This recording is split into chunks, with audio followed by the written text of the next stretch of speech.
यहाँ पर हम देखेंगे विटामिन की कमी से होने वाला रोग। तो विटामिन की कमी से कौन से रोग होते हैं उन्हें देखेंगे। विटामिन ए और उसकी फिर उसके बाद रासायनिक नाम इसका और फिर कमी से होने वाला रोग। तो विटामिन ए का रासायनिक नाम है रेटिनॉल। विटामिन ए का रासायनिक नाम है रेटिनॉल। विटामिन B1 का नाम है थायमिन। विटामिन B2 का नाम है राइबोफ्लेविन। विटामिन B3 का नाम है निकोटिनामाइड या नियोसिन। विटामिन B5 का नाम है पेंटोथेनिक अम्ल। विटामिन B5 का नाम है पेंटोथेनिक अम्ल। विटामिन B6 का नाम है पायरिडॉक्सिन। विटामिन B6 का नाम है पायरिडॉक्सिन। तो और विटामिन B7 का नाम है बायोटिन। विटामिन B11 का नाम है फॉलिक अम्ल। विटामिन B11 का नाम है फॉलिक अम्ल। और B12 का नाम है B12 का नाम है साइनोकोबालामिन। विटामिन C का नाम है स्कॉर्बिक एसिड। और विटामिन D का नाम है कैल्सीफेरॉल। और विटामिन E का नाम है टेकोफेरॉल।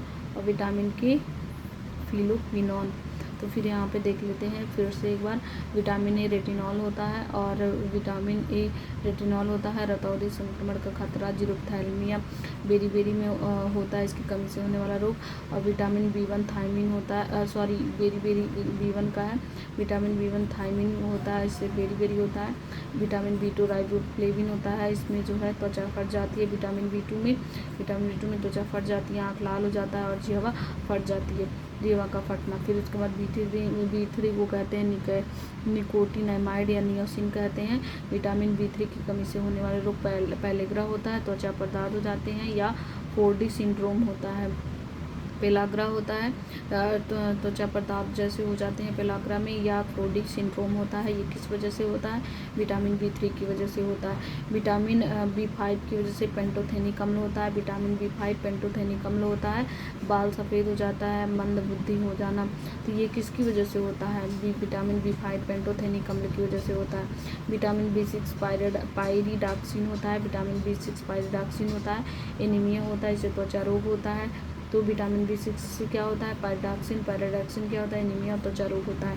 और विटामिन B7 है बायोटीन। विटामिन B7 मतलब बायोटीन। और फिर उसके बाद इसमें क्या होता है? लकवा होता है, शरीर में दर्द होता है, बालों का गिरना, ये सब होता है।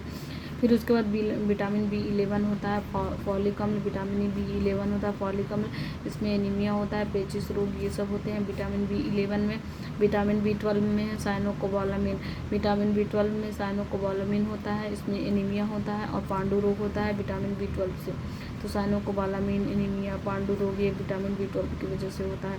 और उसके बाद जो है ये इसका रासायनिक नाम है साइनोकोबालामिन B12 का नाम। और विटामिन जो C होता है ये स्कॉर्बिक एसिड होता है। स्कर्वी, मसूड़े का फूलना, ये सब जो है विटामिन C में होता है। स्कर्वी होता है, मसूड़े का फूल जाता है, स्कॉर्बिक एसिड विटामिन C में। विटामिन D कैल्सीफेरॉल होता है और इसकी वजह से जो है कमी से रिकेट्स होता है बच्चों में, और ऑस्टियोमलेसिया वयस्क में होता है। रिकेट्स होता है बच्चों में और ऑस्टियोमलेसिया जो है रिकेट्स होता है बच्चों में।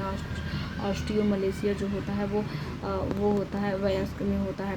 विटामिन E का जो रासायनिक नाम है टोकोफेरॉल है। टोकोफेरॉल में क्या होता है और इसकी कमी से होने वाला रोग है जनन शक्ति का कम हो जाना। तो जनन शक्ति कम हो जाती है विटामिन E की वजह से। टोकोफेरॉल इसका रासायनिक नाम है। और विटामिन K का रासायनिक नाम है फिलोक्विनान। विटामिन K का जो रासायनिक नाम है फिलोक्विनान, और इसकी कमी से रक्त का थक्का नहीं बनता है। तो विटामिन K की कमी से रक्त का थक्का नहीं बनता है।